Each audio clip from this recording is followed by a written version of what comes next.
TV is amazing at this because you are reaching millions of people with a single airing every time your spot or brand appears on television. Those viewings and those impressions are going to make sure that your brand's top of mind.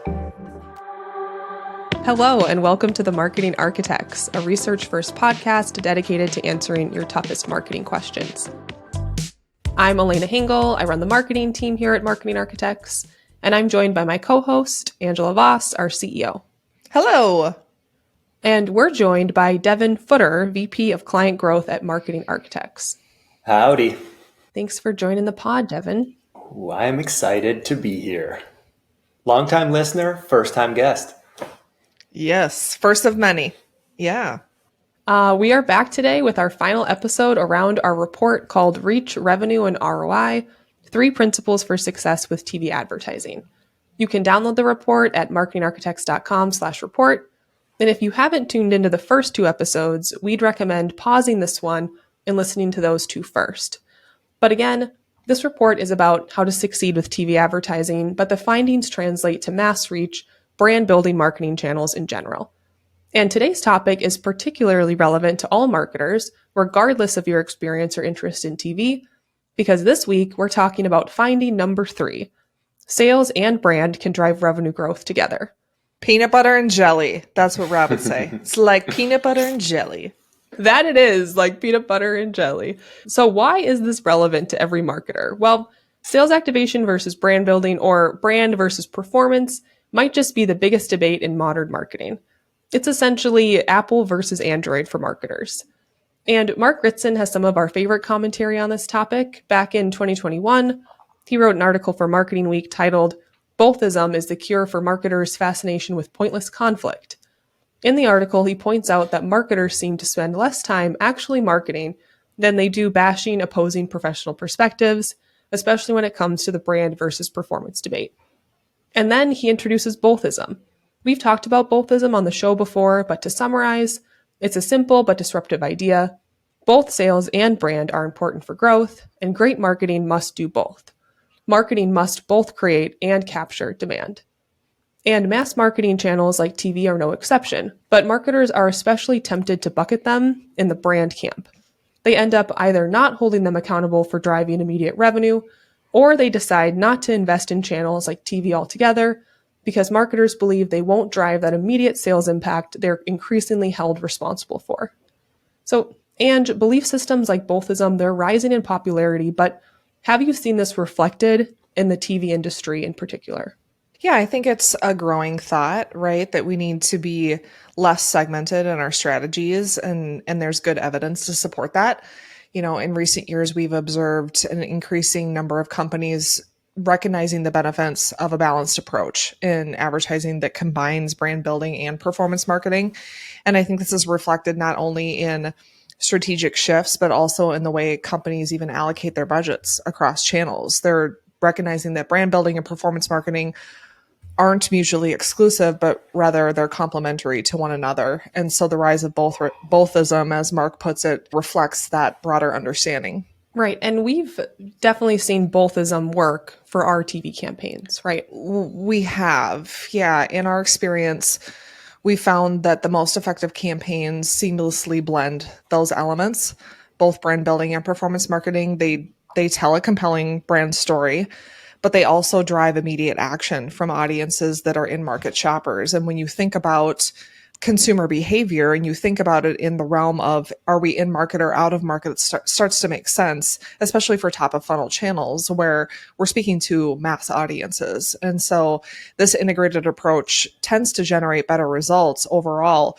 increasing both immediate sales and that long-term brand loyalty and awareness.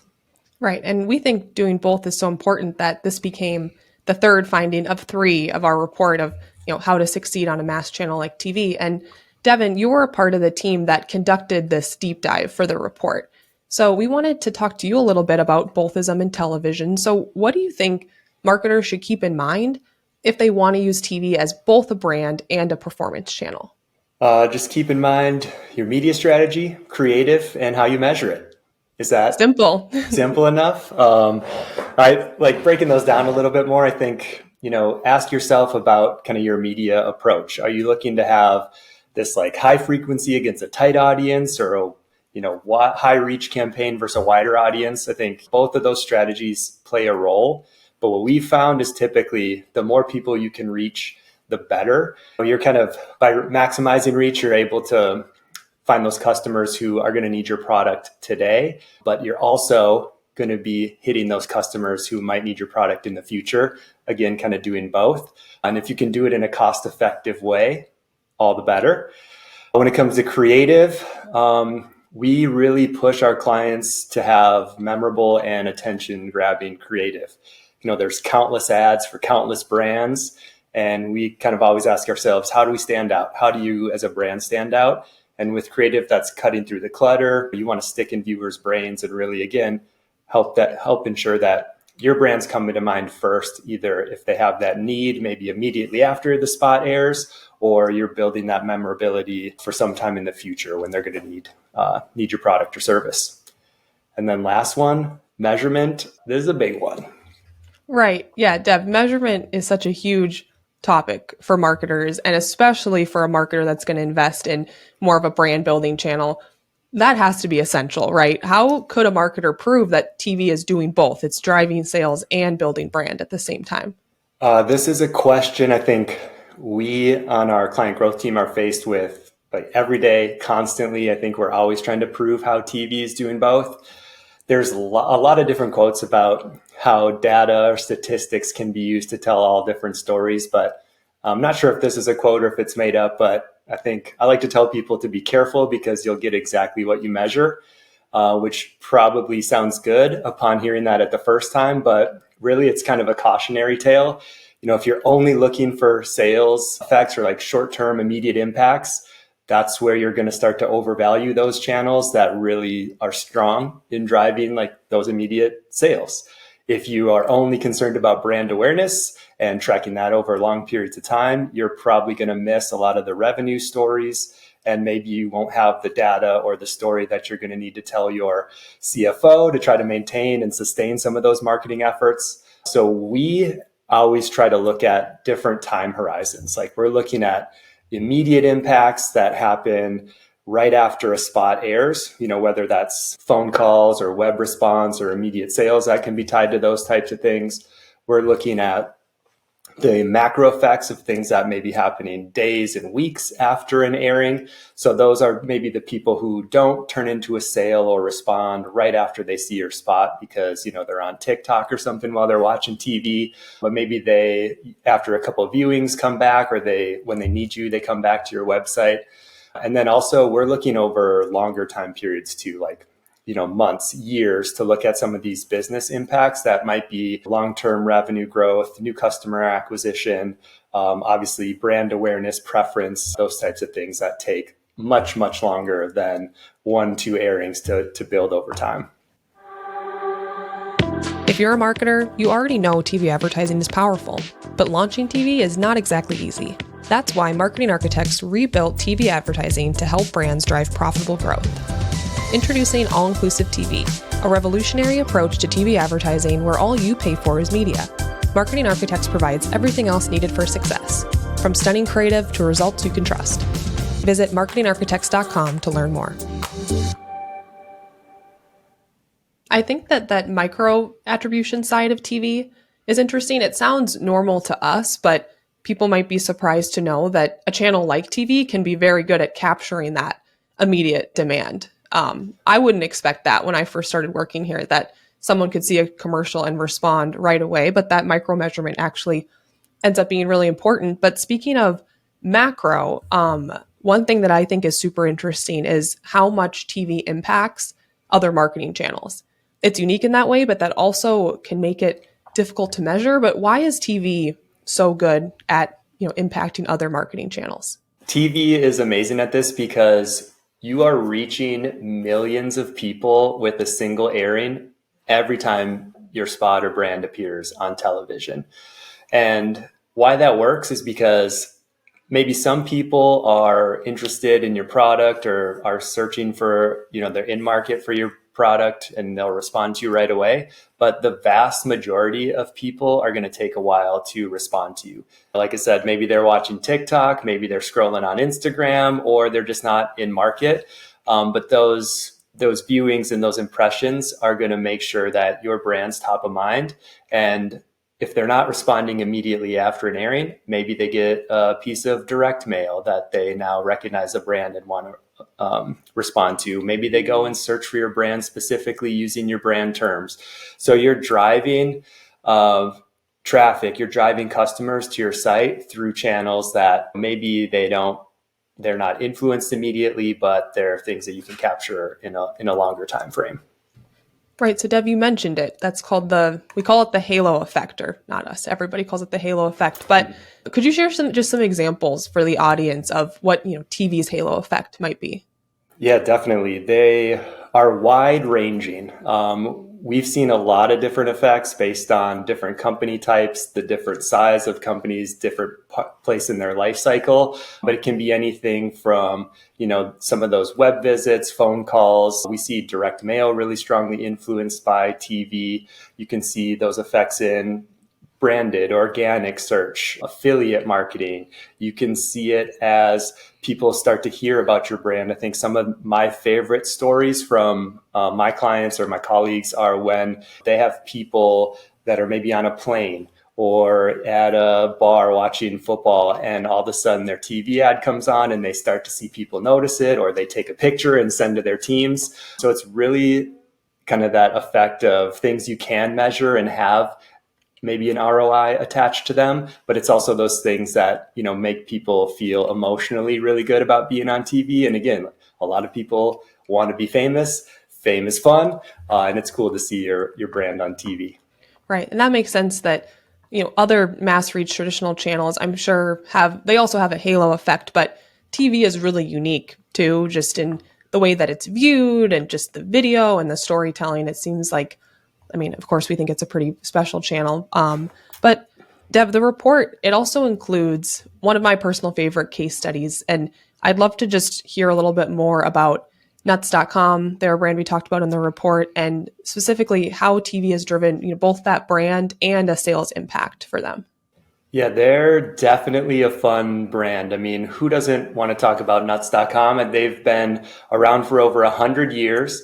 If you can imagine, they haven't been an e-commerce brand for 100 years, but more recently they transitioned to that model, and they wanted to take advantage of everyone being at home in 2020 and having a need to shop for groceries. So we were able to really quickly launch a TV campaign for them. And this is one where immediately you saw those short-term effects. Their traffic exploded to their website. They were reaching new customer acquisition targets that they'd never dreamed about. Their revenue had reached all-time highs. So we were really, really seeing the immediate effects like the day that TV turned on. And those are really, really fun accounts to be on, because that easily checks a box of TV is having an effect on your business. Where it then started to take a little bit longer was over time, kind of tracking their brand awareness metrics, their preference scores, and seeing how they're comparably growing awareness, but also how they're, sometimes stealing share or comparing to some of the big snack brands that you might be aware of, like the Planners or Cheez-Its or those types of things. Yeah, that's great. I love especially that part of the story about Planners and how they were able to kind of chip away, right, at the share that Planners has in that category. And what's really cool is they were doing this all with the same commercials, right? Which might be a surprising finding for people, that they were both building their brand and capturing those immediate customers all using the same spots, right? One spot was doing both for them. Yeah, definitely. I think that's where we really try to lean in with our creative, is making sure that there are going to be those short-term impacts, but kind of they have that long-term memorability. Internally, their spot was called Danger Squirrel, and it was a really, really fun take on a squirrel kind of searching for and going to any and all extremes to get his favorite, its favorite snacks. And it's still a spot that we talk about, the client still talks about to this day, even though it's not currently airing anymore. Well, and I think too, Dev, one of the like what we're speaking to here sort of points back to our first finding of the report, which talked about reach being so important. And I think a lot of brands, especially as they launch into television, they've spent a ton of time trying to understand and define and drive success with an audience in their digital marketing. And that makes sense. But when we're launching into television, we're speaking to mass channels, and sometimes we've missed opportunities. And I think about their focus on pantry and really targeting sort of an older female, while a lot of others of us that aren't in that specific age or gender or looking to nuts.com for baking and pantry type needs like to snack. And that created an opportunity for us to identify a new audience set. And to your point, Elena, that really allowed us to identify what motivational drivers would be apparent and allow us to craft messaging to speak to wider audiences to maximize sales opportunity. Yeah, that's a great point. I think we were focused really intently on this kind of limited audience at the beginning that worked, but there was this whole untapped ocean of potential customers that, by changing positioning a little bit, focusing more on their unique snack flavors and stuff like that, it just opened up this huge market that they really hadn't kind of tapped into before.